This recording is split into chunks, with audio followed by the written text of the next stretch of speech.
ৰাজ্য চৰকাৰ বিভিন্ন বিভাগৰ অধীনত কৰ্মৰত নিয়মীয়া ঠিকাভিত্তিক কৰ্মচাৰী শিক্ষক টিউটৰ সকলোৰে বাবে কেইবাটাও গুৰুত্বপূৰ্ণ খবৰ আহিছে য'ত কৰ্মচাৰীসকলৰ বাবে নতুন নিৰ্দেশনা আহিছে আৰু কৰ্মচাৰী সমাজৰ ফালৰ পৰাও কেইবাটাও দাবী উত্থাপন হৈছে বিশাল প্ৰতিবাদী কাৰ্যসূচী ৰূপায়ণ কৰিছে কেইবাটাও গুৰুত্বপূৰ্ণ খবৰ আছে সবিশেষ আপোনালোকক জনাব বিচাৰিছো ভিডিঅটো প্ৰথমৰ পৰা শেষলৈকে চাই থাকিব জনাব বিচাৰিছো আজি প্ৰথমটো গুৰুত্বপূৰ্ণ খবৰ এবাৰ শিক্ষা সেতু এপত উপস্থিতি সন্দৰ্ভত শিক্ষা সঞ্চালকে যি নিৰ্দেশনা দিছে এই নিৰ্দেশনাত বিপাঙত পৰিছে শিক্ষক সমাজ মাধ্যমিক শিক্ষা সঞ্চালকৰ নিৰ্দেশৰ প্ৰতিক্ৰিয়া সন্মিলিত শিক্ষক মঞ্চৰ উপস্থিতিৰ নিৰ্দেশনাত বিমূৰত উত্তৰ বহী মূল্যায়নত নিয়োজিত শিক্ষকসকল কাৰণ উত্তৰ বহীত নিয়োজিত হৈ আছে একাংশ শিক্ষক উত্তৰ বহী মূল্যায়নৰ কামত আৰু সেই সকল শিক্ষকৰ অনুপস্থিতিক লৈ এতিয়া বিমূৰত পৰিছে কাৰণ অনুপস্থিত দেখুৱালে দৰমহা কৰ্তন হ'ব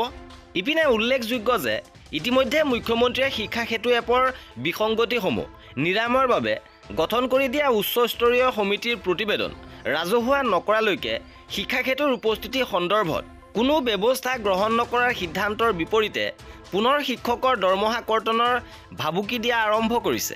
আৰু ই এক সমন্বয়হীনতাৰে প্ৰতীক যেতিয়ালৈকে মুখ্যমন্ত্ৰীয়ে গঠন কৰি দিয়া আখোৱা নিৰাময় সমিতিৰ প্ৰতিবেদন ৰাজহুৱা নহ'ব আৰু শিক্ষক সমাজে উত্থাপন কৰা শিক্ষা সেতু এপৰ বিসংগতিসমূহ নিৰাময় নহ'ব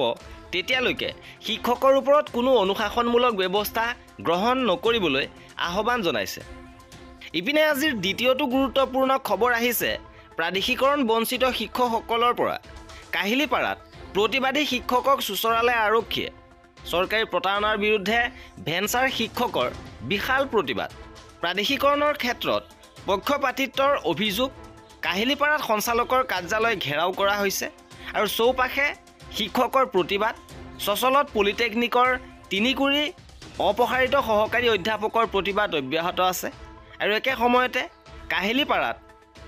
ভেঞ্চাৰ স্কুলৰ শিক্ষকসকলে প্ৰতিবাদী কাৰ্যসূচী ৰূপায়ণ কৰিছে আৰু প্ৰতিবাদী শিক্ষকসকলৰ অভিযোগ বিদ্যালয় প্ৰাদেশিকৰণৰ বেলিকা 2021 চনত চৰকাৰে অপ্ৰাদেশিকিত বিদ্যালয়সমূহৰ 3জনকৈ শিক্ষক কৰ্মচাৰীৰ চাকৰিৰ প্ৰাদেশিকৰণ কৰাৰ বিপৰীতে 2জনকৈ শিক্ষক কৰ্মচাৰীক চাকৰিৰ পৰাই ছাঁটাই কৰিলে প্ৰাথমিক বিদ্যালয়ৰ পৰা মাধ্যমিকলৈকে বঞ্চিত শিক্ষক কৰ্মচাৰীসকলে তেতিয়াৰে পৰা আন্দোলন অব্যাহত ৰাখিছে তেওঁলোকৰ পদ প্ৰাদেশিকৰণৰ বাবে উল্লেখযোগ্য যে 30-25-10 বছৰতকৈ বিনা বেতনে পাঠদান কৰি কেইবাজনো শিক্ষকে ইতিমধ্যে মৃত্যুক আঁকোৱালি লৈছে আজি আৰক্ষীৰ বাধাত প্ৰতিবাদ ৰুদ্ধ হৈ পৰাত ক্ষুণ্ণ প্ৰতিবাদকাৰীসকলে কয় যে মিছলীয়া শিক্ষামন্ত্ৰীৰ লগতে মুখ্যমন্ত্ৰীয়ে অহা এসপ্তাহৰ ভিতৰত তেওঁলোকৰ সমস্যাসমূহ সমাধানৰ কথা নিদিলে প্ৰতিবাদ অব্যাহত থাকিব ইপিনে আজিৰ তৃতীয়টো গুৰুত্বপূৰ্ণ খবৰ আহিছে পঞ্চায়ত গ্ৰামোন্নয়ন বিভাগৰ ঠিকাভিত্তিক কৰ্মচাৰীসকলৰ পৰা সংবাদমেলত গাঁও পঞ্চায়তৰ সমন্বয়ক সন্থাৰ দাবী 1726 ঠিকাভিত্তিক কৰ্মচাৰীৰ চাকৰি নিয়মীয়া কৰক কৰ্মচাৰীসকলৰ দৰমহাত আঁচনিৰ ধনৰ সলনি কোষাগাৰৰ ধনৰ পৰা মাহিলী দৰমহা প্ৰদান কৰিবলৈ আৰ্জি দিছে পঞ্চায়ত আৰু গ্ৰামোন্নয়ন বিভাগত কৰ্মৰত ঠিকাভিত্তিক কৰ্মচাৰী গাঁও পঞ্চায়তৰ সমন্বয়ক সন্থাই তেওঁলোকৰ বিভিন্ন সমস্যা সমাধানৰ দাবীত সংবাদমেল অনুষ্ঠিত কৰিছে সংবাদমেলখনত সন্থাটোৰ বিষয়ববীয়াসকলে জনায় যে 2014 চনত গাঁও পঞ্চায়ত সমন্বয়কসকলক নিযুক্তি দিয়া হৈছিল গাঁও পঞ্চায়ত সমন্বয় অৰ্থাৎ জিপিচি সকলক নিযুক্তি দিয়া হৈছিল সেই সময়ত একাউণ্টেণ্ট কাম কম্পিউটাৰ অপাৰেটৰ হিচাপে নিযুক্তি পোৱা এই সকল কৰ্মচাৰীয়ে প্ৰথম পৰ্যায়ত গাণনিক হিচাপে পৰৱৰ্তী পৰ্যায়ত কেন্দ্ৰীয় তথা ৰাজ্যিক বিত্তীয় পৰিষদৰ অনুমোদিত পুঁজিৰ আঁচনি হিচাপ ৰখা প্ৰধানমন্ত্ৰী আৱাস যোজনাৰ হিতাধিকাৰীৰ পঞ্জীয়ন সজাগতা সামাজিক সুৰক্ষা আঁচনিৰ অধীনত বিধৱা বিকলাংগ আৰু পেঞ্চনৰ ডাটা এণ্ট্ৰি আৰু গাঁও পঞ্চায়ত উন্নয়নৰ পৰিকল্পনা প্ৰস্তুতকৰণৰ কাম কৰিব লগা হৈছিল কেৱল ইমানেই নহয় জলজীৱন মিছন স্বচ্ছ ভাৰত মিছন অৰুণোদয় আয়ুষ্মান কাৰ্ড বানপানী কোভিডকে ধৰি বিভিন্ন বিভাগৰ অসংখ্য আঁচনিৰ ৰূপায়ণ দুৰ্যোগ আদিত এই সকল কৰ্মচাৰীয়ে ৰাজ্য চৰকাৰে নিয়োগ কৰি আহিছে আজি সংবাদমেলখনত তেওঁলোকে খুব প্ৰকাশ কৰি কয় যে যথেষ্ট শিক্ষাগত অৰ্হতা থকা আৰু ইমানখিনি কামৰ বোজা জাপি দিয়া এইসকল কৰ্মচাৰীয়ে আজিৰ দিনত পাৰিতোষিক পায় মাত্ৰ 18,537 টকা, যি সময়ত ৰাজ্য চৰকাৰে বিভিন্ন বিভাগৰ ঠিকাভিত্তিক কৰ্মচাৰীসকলক বিভিন্ন সা সুবিধা প্ৰদান কৰি আহিছে। সেই সময়ত পঞ্চায়ত আৰু গ্ৰামোন্নয়ন বিভাগৰ এইসকল কৰ্মচাৰীক একো সুবিধাই প্ৰদান কৰা নাই বুলি বিষয়ববীয়াসকলে সংবাদ মেলখনত উল্লেখ কৰিছে। তেওঁলোকে সংবাদ মেলখনৰ জৰিয়তে গাঁও পঞ্চায়ত সমন্বয়কসকলক পঞ্চায়ত পৰ্যায়ত পদ অনুমোদন কৰি চাকৰি স্থায়ীকৰণৰ ব্যৱস্থা কৰিবলৈ আৰু গাঁও পঞ্চায়তসমূহত কৰ্মৰত ঠিকাভিত্তিক কৰ্মচাৰী গাঁও পঞ্চায়ত সমন্বয়কসকলৰ বাবে আৰপিৰ ব্যৱস্থা কৰিবলৈ ৰাজ্য চৰকাৰক দাবী জনাইছে। ইপিনে পৰৱৰ্তী গুৰুত্বপূৰ্ণ খবৰটো আহিছে লেবৰেটৰী টেকনিচিয়ানসকলৰ পৰা। এই লেবৰেটৰী টেকনিচিয়ানসকলক চৰম প্ৰতাৰণাৰ অভিযোগ উঠিছে আৰু প্ৰতিবেদন দাখিল কৰিব নোৱাৰিলে চৰকাৰে গঠন কৰি দিয়া সমিতিয়ে ৰাজ্যৰ লেবৰেটৰী টেকনিচিয়ানসকলে উত্থাপন কৰি অহা সমস্যাসমূহ সমাধান কৰিবলৈ ৰাজ্য চৰকাৰে গঠন কৰি দিয়া কমিটিয়ে প্ৰায় 1.5 বছৰ পাছতো প্ৰতিবেদন দাখিল কৰিব নোৱাৰিলে আৰু স্বাস্থ্য পৰিয়াল কল্যাণ আৰু চিকিৎসা শিক্ষা গৱেষণা বিভাগৰ অধীনস্থ লেবৰেটৰী টেকনিচিয়ানসকলৰ দীৰ্ঘদিনীয়া সমস্যা সমাধানৰ বাবে ৰাজ্য চৰকাৰে স্বাস্থ্য আৰু পৰিয়াল কল্যাণ বিভাগৰ সচিব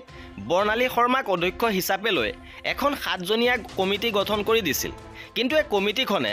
প্ৰতিবেদন দাখিল কৰিব নোৱাৰিলে, যাক লৈ তীব্ৰ ক্ষোভ প্ৰকাশ কৰিছে এইসকল কৰ্মচাৰীয়ে। উল্লেখযোগ্য যে লেবৰেটৰী টেকনিচিয়ানসকলে তেওঁলোকৰ পদবীৰ নামাকৰণ মেডিকেল লেবৰেটৰী টেকন'লজিষ্ট কৰি গ্ৰেড পে 6,200 টকাৰ পৰা 7,400 টকালৈ বৃদ্ধি কৰা আৰু চাকৰিৰ কালত 3টা পদোন্নতিৰে ছিনিয়ৰ মেডিকেল লেবৰেটৰী চিছম'লজিষ্ট, ছুপাৰভাইজৰী মেডিকেল লেবৰেটৰী টেকন'লজিষ্ট আৰু হেড মেডিকেল লেবৰেটৰী টেকন'লজিষ্ট কৰাৰ দাবী জনাই আহিছিল। আৰু 6ষ্ঠ দৰমহা আয়োগৰ প্ৰতিবেদনৰ আসোঁৱাহসমূহ দূৰীকৰণ কমিটিয়ে 2019 প্ৰতিবেদনত লেবৰেটৰী টেকনিচিয়ানসকলৰ 3টা মৌলিক সমস্যা সমাধানৰ বাবে পৰামৰ্শ আগবঢ়াইছিল আৰু পৰৱৰ্তী সময়ত এই পৰামৰ্শৰ কাৰ্যকৰী কৰাৰ বাবে প্ৰক্ৰিয়া আৰম্ভ হৈছিল যদিও 23-24লৈ কোনো ধৰণৰ সমাধান সূত্ৰ নোলাল। সদৌ অসম মেডিকেল লেবৰেটৰী টেকনিচিয়ান সন্থাই 2023 চনত স্বাস্থ্য বিভাগৰ 4জন সঞ্চালক, চিকিৎসা শিক্ষা আৰু গৱেষণা বিভাগৰ সচিব, স্বাস্থ্যমন্ত্ৰীৰ লগতে আনুষ্ঠানিক আলোচনাত মিলিত হৈছিল আৰু সিদ্ধান্তত উপনীত হৈছিল। সেই অনুসৰি বৰ্ণালী শৰ্মাৰ অধ্যক্ষতাত এখন সমিতি গঠন কৰি দিছিল আৰু এই সমিতিখনে 1 বছৰ 5 মাহ অতিক্ৰম কৰাৰ পাছতো আজি পৰ্যন্ত কোনো ধৰণৰ প্ৰতিবেদন দাখিল কৰিব নোৱাৰিলে আৰু কমিটি গঠন কৰা হৈছিল যদিও কাৰ্যত সমস্যা সমাধানৰ বাবে প্ৰচেষ্টা চলোৱাৰ বিপৰীতে লেবৰেটৰী টেকনিচিয়ানসকলক চৰম প্ৰতাৰণা কৰাৰহে অভিযোগ উঠিছে। ইপিনে স্বাস্থ্য বিভাগৰ একাংশ কৰ্মচাৰীৰ বাবে আহিছে সুখবৰ। ডিব্ৰুগড় সংবাদমেলত মুখ্যমন্ত্ৰী শৰ্মাই ঘোষণা কৰিছে যে NHMত কৰ্মৰত কৰ্মচাৰী, নাৰ্ছ আদিৰ বাবে এই সুখবৰ। এতিয়াৰ পৰা স্বাস্থ্য বিভাগৰ চাকৰিৰ আবেদনৰ ক্ষেত্ৰত তেওঁলোকৰ বাবে নাথাকিব কোনো বয়সৰ ঊৰ্ধ্বসীমা।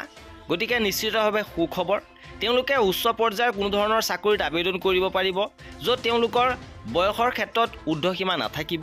আৰু এয়াই আছিল আজিৰ ভিডিঅ'টোত। কৰ্মচাৰী আৰু পেঞ্চনাৰৰ সকলো খবৰ পাই থাকিবৰ বাবে আমাৰ চেনেলটো ছাবস্ক্ৰাইব কৰি ৰাখিব। ভিডিঅ'টো শেষৰলৈকে চোৱাৰ বাবে বহুত ধন্যবাদ।